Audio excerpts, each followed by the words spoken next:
May mga gabing nagigising ako na parang may kulang sa akin. Parang may isang bahagi ng katawan ko ang naiwan sa kung saan. Hindi yun sakit. Hindi rin takot. Isang uri ng pananabik na hindi ko maipaliwanag kahit kanino. Sa unang gabi, akala ko panaginip lang ang lahat. May isang lalaking nakatayo sa dilim. Hindi ko makita ang mukha niya pero ramdam ko ang presensya niya. Mabigat, mainit, at nakakapanghina ng tuhod. Wala siyang ginagawa, nakatingin lang. Pero sa simpleng pagtitig na iyon, pakiramdam ko ay hinuhubaran niya ang buong pagkatao ko. Parang alam niya ang lahat ng iniisip ko, lahat ng lihim na pilit kong tinatago. Pagkagising ko kinabukasan, pawisan ang likod ko at mabilis ang tibok ng puso. Tinawanan ko lang yon. Pagod lang siguro ako. Pero nang mapansin ko ang bahagyang pasa sa may pulso ko, doon ako natigilan. Hindi kasi ako basta-basta nagkakapasa, lalo na sa bahaging yon. Sinubukan kong kalimutan lang. Nagkape ako, pumasok sa trabaho, kinausap ang mga tao. Normal lang ang lahat. Pero pagdating ng gabi, ramdam ko na naman ang bigat sa hangin. Parang may naghihintay. At sa pagkakataong iyon, alam kong hindi na yun basta panaginip lang. Sa ikalawang gabi, mas malinaw na ang lahat. Pero mas nakakalito rin. Hindi na basta presensya lang ang naroon. Nandoon siya mismo. Ang lalaking ilang gabi ko nang nararamdaman. Nakatayo siya, ilang hakbang lang ang layo. Nakatalikod pa rin, suot ang isang simpleng itim na damit na parang bahagi ng dilim sa paligid. Hindi siya gumagalaw pero alam kong gising ang bawat bahagi ng katawan ko sa presensya niya. Sinubukan kong magsalita pero walang tunog na lumabas sa bibig ko. Para akong pinigilan ng hangin. Doon ko unang narinig ang boses niya. Mababa, mabagal, at parang dumadaan diretso sa balat ko. Hindi niya sinabi kung sino siya. Isang salita lang ang malinaw. Yung pangalan ko. Hindi ko kailanman binanggit yun kahit kanino sa panaginip na iyon pero nakakapagtakang alam niya. May kakaibang init na gumapang mula sa dibdib ko pababa. Hindi takot. Hindi rin lubos na pagnanasa. Isang pakiramdam na parang may humihila sa akin palapit sa kanya. Kahit hindi siya humaharap. Gusto kong umatras pero yung mga paa ko nananatiling nakapako sa lupa. Pagkagising ko, mabilis ang paghinga ko at nanginginig ang mga kamay. Wala nang bagong pasa, pero may bakas ng hapdi sa dibdib. Parang may humawak doon ng matagal. At sa unang pagkakataon, naisip ko, paano kung hindi ako nananaginip? Paano kung binibisita ako? Hindi siya basta lumilitaw. Sa ikatlong gabi, nagsalita siya ng malinaw. Parang matagal na niya akong hinihintay na makinig. Hindi ko pa rin nakikita ang mukha niya pero ramdam ko ang lapit niya. Isang hakbang lang ang pagitan naming dalawa. Ang paligid ay nagbago. Wala na ang dilim na parang kwarto. Nasa isang bukas na lugar na kami. Malamig ang hangin, may amoy ng dahon at basang lupa. Sumama ka. Sabi niya. Banayad pero hindi maikakaila ang utos. Itunuro niya ang landas na papasok sa makapal na puno. Hindi ako tinakot. Hindi rin niya ako hinawakan.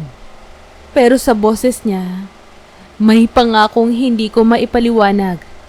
Parang may bahagi sa akin na matagal nang naghihintay sa pag-anyayang iyon. Nag-alinlangan ako. Alam kong mali kahit hindi ko alam kung bakit. Pero ang katawan ko ang naunang sumunod. Isang hakbang, dalawa, at sa bawat hakbang papasok sa gubat, mas nagiging mabigat ang pakiramdam ko. Pero mas malinaw din ang init na gumagapang sa balat ko. Pagkagising ko kinaumagahan, tahimik ang kwarto. Bumangon ako at napatingin sa paa ko. May putik sa sakong at ilalim ng talampakan. Tuyong putik. Parang galing sa lupa na hindi ko naman tinungtungan.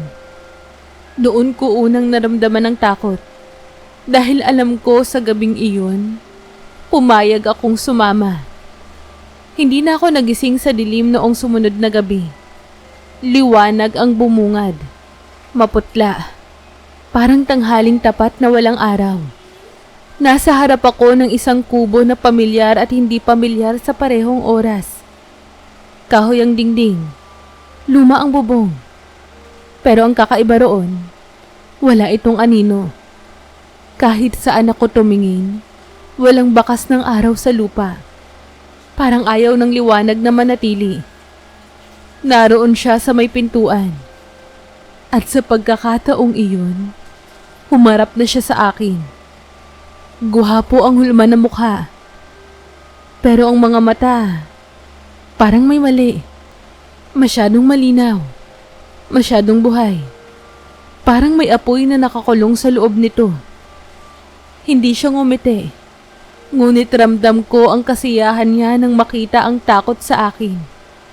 Lumapit siya ng dahan-dahan na para bang sinisigurong hindi ako tatakbo. Hinaplos niya ang braso ko. Mainit ang palad niya. At sa dampi pa lang, parang humina ang tuhod ko. Hindi ko siya tinulak. Hindi rin ako sumigaw. Sa halip, naramdaman kong unti-unting nagdidilim ang paligid kasabay ng pagbilis ng tibok ng puso ko. Nang magising ako, mas masakit ang mga pasakay sa dati. Mas malinaw ang alaala. At sa unang pagkakataon, alam ko na, hindi tao ang dumadalaw sa panaginip ko. At kusa ko siyang hinaharap. Hindi ko na hinintay ang gabi sa sumunod na pagkakataon. Maghapon pa lang, ramdam ko na ang pagbigat ng katawan ko. Parang hinihila ako ng antok na hindi normal. Nang pumikit ako, kusa akong bumagsak sa mundong matagal na niyang inihahanda para sa akin. Nasa loob na ako ng kubo. Pero, iba ang pakiramdam. Hindi na ako bisita lang. Para bang inaasahan niya ang pagdating ko. Mas malapit siya kaysa dati. Wala na ang kaba sa dibdib ko. Sa halip, may kakaibang kapanatagan na may halong init na kumalat sa buong katawan ko. Hindi niya ako hinawakan agad. Tinitigan niya lang ako, na para bang sinusukat kung hanggang saan na ang loob ko. At doon ko napagtanto na hindi niya ako kailanman pinilit. Sa bawat gabi, ako ang unti-unting lumalapit. Nang tuluyan ko siyang lapitan, kusa kong inilapag ang kamay ko sa dibdib niya. Doon ko naramdaman ang lakas na hindi pang tao. Parang may kumabog na ibang mundo sa ilalim ng balat niya. Hindi ko na tinanong kung sino siya. Hindi ko na rin inusisa kung ano ang kapalit. Sa sandaling iyon, pinili kong ibigay ang sarili ko. Buo at walang pag-aalinlangan. Unti-unti kong inilapat ang mga labi ko sa kanyang labi. At doon ay malaya kong ibinigay ang buong pagkatao ko. Pagmulat ko kinabukasan, tahimik ang lahat. Pero may alam na ako ngayon. Hindi na ako dinadalaw ng panaginip. May engkantong umaangkin sa akin at kusa kong binuksan ang pinto para sa kanya. Hindi ko agad napansin ang pagbabago sa sarili ko. Akala ko pagod lang ako pero may mga araw na parang may kulang sa lakas ko. Parang may humihigop ng sigla ko kahit gising ako. Isang hapon, pauwi na ako nang may humarang na matandang babae sa gilid ng kalsada. Payat, kulubot ang balat, at kakaiba ang tingin. Parang hindi sa akin nakatuon kundi sa anino ko. Tinawag niya ako sa pangalan ko. Hindi ko siya kilala. Sinabi niyang may sumusunod sa akin na hindi dapat sumunod sa tao. Hindi raw iyon masama pero hindi rin iyon banal. Binalaan niya ako na huwag nang pumikit sa gabi ng walang proteksyon. Inabot niya sa akin ang maliit na supot ng asin at isang dasal na hindi ko kabisado ang salita. Kapag narinig mo ang bulong, yun na ang huling paalala. Tinawanan ko siya sa kaba. Gusto kong paniwalaan pero mas malakas ang alaala ng init at katahimikang nararamdaman ko tuwing dumarating ang gabi. Pag-uwi ko, inilapag ko lang sa mesa ang asin at hindi ko yun ginamit. Sa gabing iyon, mas mabilis akong hinila ng antok. At sa unang pagkakataon, ramdam kong may galit sa yakap na bumabalot sa akin. Hindi nagubat ang bumungad sa akin nang muling bumukas ang aking mga mata. Nasa isang malawak na lugar ako na tila walang hangganan. Walang langit, walang lupa. Tanging pulang liwanag na parang hininga ng apoy. Doon niya ako dinala. Hawak niya ang kamay ko ng mahigpit. Hindi na banayad tulad ng dati. Sinabi niya, iyon daw ang tinatawag nilang parausan. At sa boses niya, may halong pagmamay-ari. Akala ko kulungan ng parausan. Pero mali ako. Isa itong lugar ng patuloy na pagnanasa, kung saan ang bawat damdamin ay pinalalakas hanggang maging parusa mismo. Nakita ko ang ibang babae, mga mukhang pamilyar, mga matang puno ng pagnanais at pangungulila. Walang tanikala sa kanila, pero hindi sila makaalis. Hindi dahil hindi nila kaya, kundi dahil ayaw na ng katawan nila. Doon niya sinabi ang katotohanan. Hindi sila pinarusahan dahil nilinlang sila. Pinarusahan sila dahil pumayag sila. Dahil pinili nilang manatili kahit alam nilang mali. Ang parausan ay hindi lugar ng sakit, kundi ng pagkapit. Isang pagitan ng mundo ng tao at ng kanila. Naramdaman kong bumigat ang dibdib ko. Doon ko naunawaan na hindi ako espesyal. Isa lang akong babaeng dahan-dahang hinubaran ng pagpipilian. At sa sandaling iyon, alam kong hindi na basta gabi ang nilalapitan ko. Isa na itong sentensya. Pagbalik ko sa totoong mundo, doon ko napansin ang unti-unting pagkaputol ng koneksyon ko sa pagiging tao. Hindi na ako nagugutom tulad ng dati. May mga araw na hindi ko maalala kung kailan ako huling kumain. Sa trabaho, nakatitig lang ako sa screen. Pero ang nakikita ko, pulang liwanag at mga matang naghihintay. Sabi ng mga tao na mumutla raw ako. Ang sinasabi ko na lang sa kanila, kulang lang sa tulog. Sa gabi, mas malinaw ang mundo niya kaysa sa mundong ginagalawan ko sa araw. Doon, buo ang lakas ko. Doon, hindi ako nanghihina. Kapag sinusubukan kong manatiling gising, kusa pa ring bumibigat ang talukap ng mga mata ko. Parang may humihila mula sa loob ng dibdib. Nararamdaman ko ang kamay niya kahit wala siya. Isang marka ng pag-aari na hindi nakikita. Unti-unti, nawawala ang interes ko sa mga tao. Ang mga boses nila ay nagiging malayo. Parang alingaw-ngaw. Sa halip, mas malinaw ang bulong sa isipan ko. Mas matamis ang pangako ng katahimikan sa parausan. Sinubukan kong manalangin pero napuputol ang salita sa bibig ko. Isang gabi, sinubukan kong tumakbo palayo sa antok. Bumagsak ako sa sahig, hinihingal at nanginginig. At doon ko naintindihan, hindi na ako basta dinadalaw lang. Inaangkin na ako. At sa bawat pagtanggi ko, mas lalo akong hinihigop papasok. Sa gabing iyon, hindi na ako basta dinala sa parausan. Hinarap niya ako sa isang lugar na tahimik. Walang pulang liwanag, walang ibang babae, walang apoy. Kami lang dalawa. Nakatingin siya sa akin na parang alam na niya ang pasya ko bago ko pa man ito maunawaan. Sinabi niyang dumating na ang oras ng pagpili. At sa unang pagkakataon, walang utos sa boses niya. Dalawa raw ang landas. Kung mananatili ako, magiging ganap akong kanila. Wala nang paghina, wala nang takot. Pero tuluyan nang mawawala ang mundo ng tao sa akin. Kung babalik naman ako, makakalaya ang katawan ko ngunit hindi buo ang pagbabalik. May kukunin sa akin bilang kapalit. Hindi niya agad sinabi kung ano pero alam ko na. Ang lahat ng alaala naming dalawa. Naramdaman kong bumigat ang dibdib ko. Hindi dahil sa takot kundi dahil sa lungkot na hindi ko inaasahan. Hindi ko siya minahal sa paraang alam ng tao. Pero may bahagi sa akin na kumapit. Gayunpaman, pinili ko ang liwanag na hindi ko na halos maalala. Hinawakan niya ang noo ko ng marahan. Parang pamamaalam. Bumulong siya ng isang pangalan na hindi akin.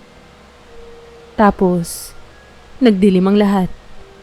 At sa dilim na iyon, unti-unting nabura ang mga gabing minsan kong piniling balikan. Nagising ako sa tunog ng mga makina at malamig na ilaw sa kisame. Nasa ospital daw ako. Sabi ng doktor, matinding pagkapagod at dehydration.